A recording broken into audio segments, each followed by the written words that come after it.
Been the most productive edge rusher in the league the first 3 games of this season. Leads the NFL in pressures and pass rush wins. His old team on the opposite end of that spectrum. Cowboys are last in QBR allowed and third down defense. We went behind the scenes with both teams leading up to the reunion.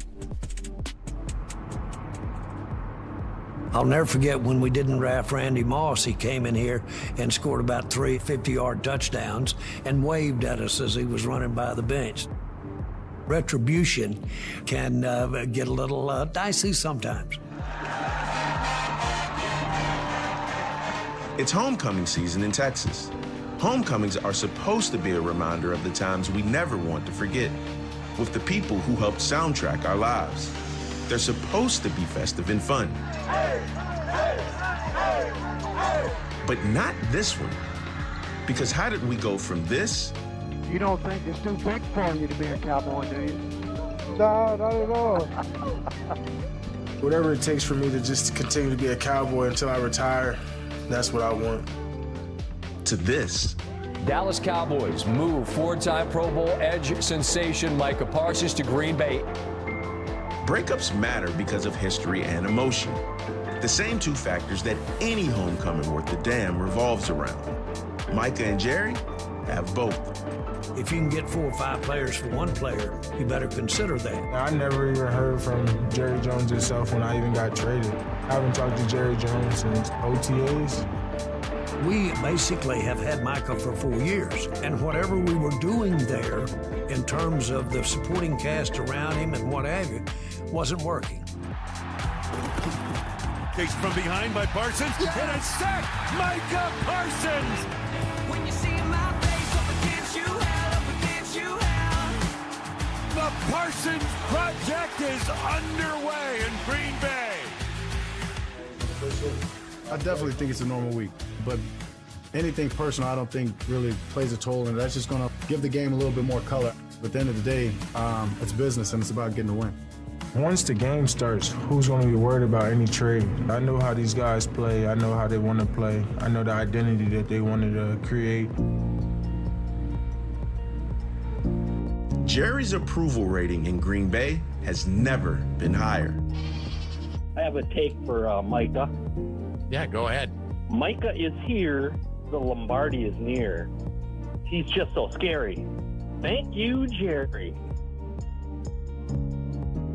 I would have to believe that Micah would have made a difference up to this point. He certainly is for Green Bay.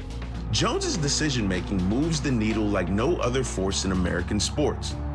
For Jones, though, that power makes his latest unpopular risk worth taking. The riverboat gambler on the next card may own the boat, or they may throw him in the river, according to which way that card went. But let me tell you one damn thing. That riverboat gambler knows how to swim. Justin Tinsley with the report. Lindsay Theory leads our coverage for us in Dallas, and obviously the return of Micah is the story there, Lindsay, and we know he didn't have any trouble getting tickets for this one. What can you tell us about that? Well, Greeny, no problem getting tickets because he's got a suite here right behind us. And Micah Parsons learned without reading the fine print, there are no refunds. Micah bought this field level suite before the season, before he was traded to the Packers, and only after did he learn you do not get your money back. So tonight, this suite will be put to good use by his family and friends, and they will have a very much a front row seat to what's expected to be a lot of fireworks on the field, especially as Parsons faces off against his former quarterback, Dak Prescott. Now, Parsons pursued Prescott countless times in practice, but obviously he could never hit Dak Prescott because he was always wearing the red jersey. Tonight, that is obviously not the case, though. Dak hopes that Parsons still won't be able to get to him, saying he's got to get through my 5 linemen, he's got to get through my tight end and running back, then we'll worry about whether or not he can get to me. Watch for this matchup. Left tackle Tyler Guyton. He tells me that Parsons was instrumental in helping him learn how to play the position a year ago, and he's going to tonight face Parsons using the moves he learned from him, against him. And Greeny, one final note for the Cowboys. They're going to go tonight without CeeDee Lamb, who's still dealing with a high ankle sprain. Obviously, a terrible loss for them going into this enormous game. Lindsay, outstanding. And going back to the beginning of that conversation, they're fascinating. When they say no refunds, they really mean it. I mean, you own the suite.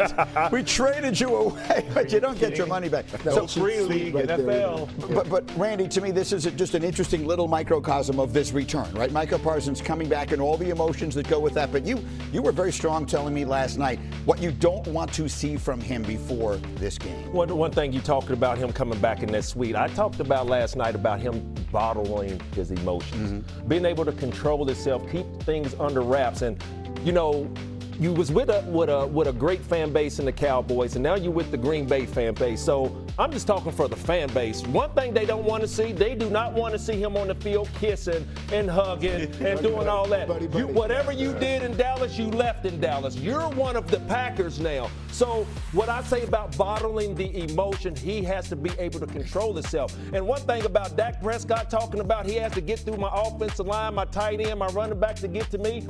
I started this show out talking about the Tasmanian devil. Y'all know what the Tasmanian do when things get in his way. He move him out the way and get what he wants. So be careful what you ask for, Dak. And that's emotions from Micah. There's emotions on the Dallas side of the ball. I was a part of this when I was with the Patriots, and we got rid of Lawyer Malloy a week before the season opener.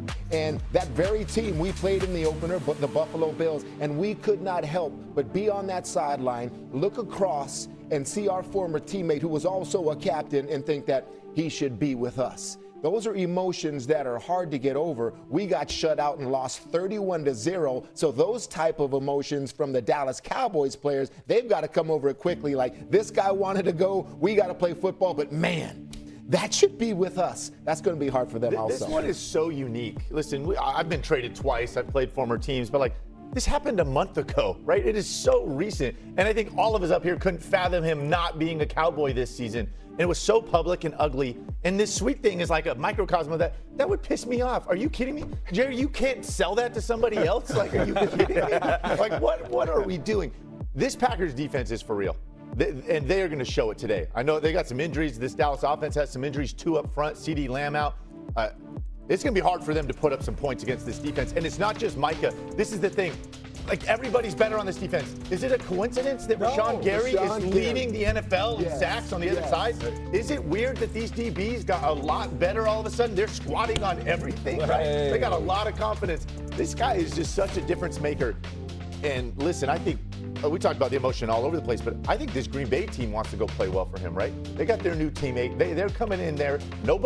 Everybody likes to beat the Dallas Cowboys. They for sure want to go in there and do this for him. Yeah, absolutely. And it's so funny because, I said it was the worst trade in NFL history, Alex. And you know why? For that reason. He makes everybody better. Yeah. Look at this. Look how sorry Dallas's defense has played. I mean, seriously, there's no other way of putting it. They're the worst in the league. The worst defense in the league. And isn't it amazing? They have 2 great, corners with all those interceptions and scoring on defensive takeaways and all that stuff. Yeah, they're Guess Gamble corners. They could be because of the pass rush that Micah Parsons provided and his teammates. All right.